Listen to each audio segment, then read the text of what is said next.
জাতীয় পার্টির বিজয়নগর কার্যালয়ের সামনে গণ অধিকার পরিষদের নেতাকর্মীদের মধ্যে সংঘর্ষের ঘটনা ঘটেছে।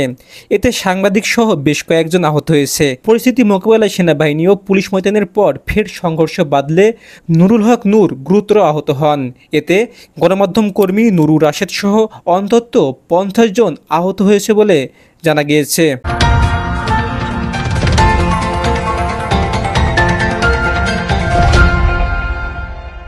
আজ শুক্রবার রাতে পুলিশের সঙ্গে গণ অধিকার পরিষদের নেতাকর্মীদের এই সংঘর্ষের ঘটনা ঘটেছে।